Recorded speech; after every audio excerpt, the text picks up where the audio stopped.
Maui Wowie might be the most legendary cannabis strain in American history, because back in the 1970s, most of the weed people were smoking on the mainland was honestly pretty rough. We're talking imported brickweed, packed full of seeds and stems, smashed into hard bricks for smuggling, harsh and barely even potent by today's standards. Think Colombian gold or Mexican brick. That was just what weed was for a lot of Americans. But then, every once in a while, something completely different would make its way over from a tiny island in the middle of the Pacific.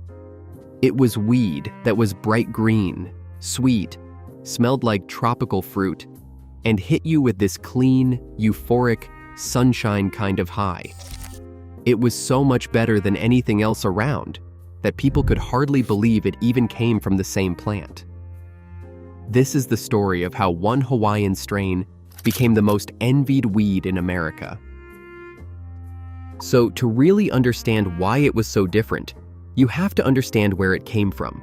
Because Hawaii is not just some random place that happened to grow good weed. It is basically a perfect natural greenhouse. You have rich volcanic soil, year-round tropical sunshine, warm rain, and isolated island microclimates you cannot find anywhere else on Earth. Cannabis had been growing in the islands for generations, where locals called it pakalolo, a Hawaiian word that roughly translates to crazy tobacco.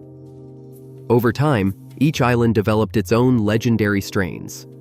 The Big Island had Kona Gold and Puna Buds. Kauai had Kauai Electric. And the island of Maui gave us the most famous one of them all, Maui Wowie. And it's worth slowing down on that, because the land itself is a huge part of why Maui Wowie turned out the way it did. That volcanic soil isn't just dirt. It is packed with minerals that broke down from old lava flows, and growers swear it is part of what gave the bud its sweet, almost fruity character. On top of that, you have the windward side of Maui, around the Hana area, which gets soaked with warm tropical rain almost constantly. Most cannabis would rot in conditions that wet, but these island plants adapted over generations to handle it, growing more resistant to mold and mildew than just about anything on the mainland. And because Hawaii sits so close to the equator, the plants got long, intense days of sunshine year-round, which let these tall, lanky sativas grow huge and develop that bright, energetic high. So when you put it all together, the mineral-rich soil, the constant warmth, the heavy rain, and that equatorial sun, you basically had a recipe you could not replicate anywhere else. Now, here's where we have to be honest, because just like a lot of old-school weed history, the exact origins of Maui Wowie are a little fuzzy. There is no single person you can point to and say, this guy invented it. Instead, it came up through the 1960s and 70s, slowly cultivated and refined by independent local growers on Maui, who were selecting the best plants out of that native Hawaiian sativa landrace stock, riding the tail end of the whole counterculture movement that was sweeping the country. There are some great legends floating around, like stories that it traces back to a specific area called Nahiku over in Hana, and that the name got coined at a hippie solstice party where people were so blown away by the weed that all they could say was, wow. Are those stories 100% true? Probably impossible to prove.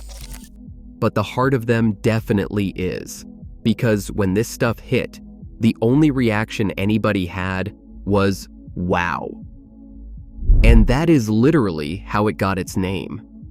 Maui for the island, and Wowie for the reaction. And that little area of Nahiku actually ties into one of the wildest pieces of this whole story because of who ended up living there. Back in 1981, George Harrison, the guitarist from the Beatles, fell so in love with that remote, jungly part of Maui that he bought a 63-acre property right there in Nahiku, the same legendary pocket of the island this weed is tied to. He ended up spending years there, part-time, living so quietly that his neighbors just knew him as Kioki, which is the Hawaiian version of George, and he would hang around playing music with the locals. Now, the legend goes that Harrison was right there in the mix, smoking the local Maui Wowie with the island growers. And honestly, who knows?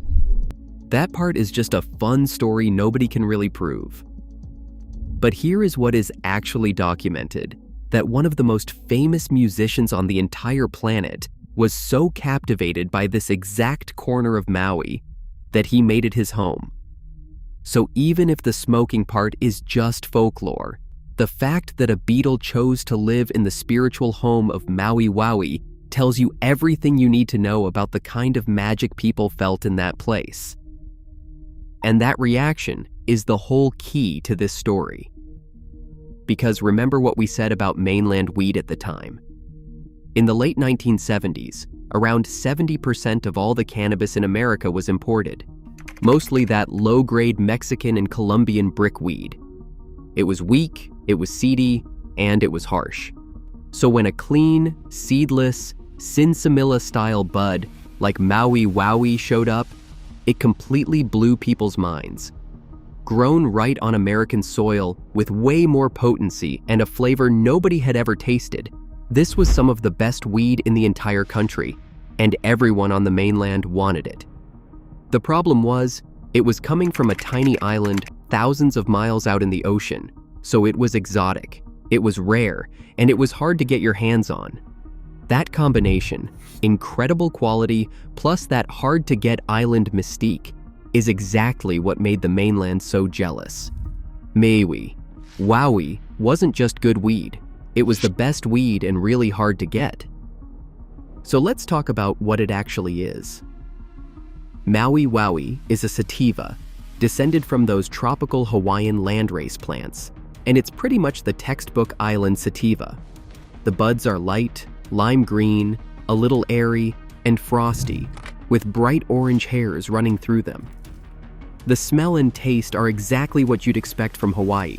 Sweet pineapple, tropical citrus, a little mango, light and fruity and bright, nothing harsh or gassy about it. A lot of that tropical fruit character actually comes from its terpene profile, which is loaded with myrcene and limonene, the same compounds you find in a ripe mango or a fresh lemon. And the high is what really made it legendary.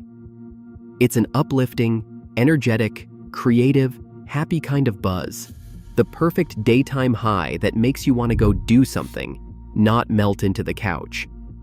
People describe it as this clear-headed island vibe, like being on vacation in your own head.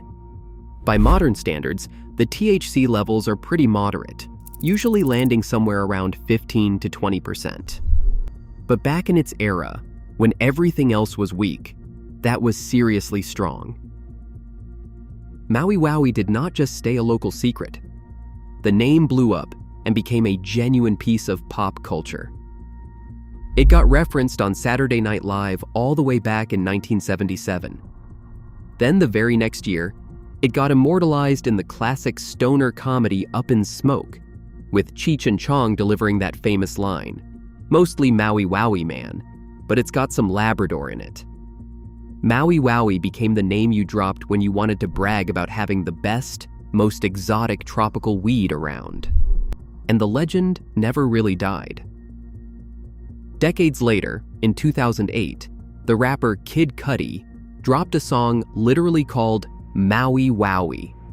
And then in 2025, that exact song randomly went viral on TikTok and ended up charting on the Billboard Hot 100 17 years after it first came out. That's how deep this name runs in the culture. But the story isn't all sunshine and rainbows, because having the most famous weed in America painted a giant target on Hawaii's back. By the late 1970s, the federal government launched a massive eradication campaign called Operation Green Harvest. And this wasn't some small police effort. We're talking military-style raids, with helicopters flying low over the islands, National Guard troops on board, and crews literally rappelling down on ropes into the remote jungle to rip cannabis plants out of the ground and haul them away by the chopper load. For years, the skies over Maui and the Big Island had these helicopters constantly buzzing over the hills, hunting for grows. And the reason they came down this hard tells you just how big Pakalolo had gotten. Because by the late 1980s, marijuana had quietly become one of the most valuable cash crops in the entire state of Hawaii, with some estimates putting it above sugar, pineapple, and even tourism, the things Hawaii's whole economy was supposedly built on. So the government threw everything it had at wiping it out. It worked, at a serious cost though. Those relentless eradication efforts to stop grows pushed growers deep underground, making it almost impossible to cultivate openly, and ended up nearly wiping out a lot of the original Hawaiian landrace genetics entirely, including the real classic Maui Wowie. A strain that survived for decades in the islands was nearly hunted into extinction. And that leads to a kind of bittersweet truth about the strain today. Maui Wowie is still everywhere. You will find it on dispensary menus all over the country, in flower, in vapes, in pre-rolls. The name still sells like crazy. But here is the honest part. A lot of what is labeled Maui Wowie now is really just a modern hybrid riding on that legendary name. The true, original island genetics are rare, and these days they are mostly kept alive by a handful of dedicated preservationists back in Hawaii, including operations like Puamana, the first Hawaiian Pakalolo seed bank, who are fighting to protect what is left of the real thing. So that is the story of Maui Wowie.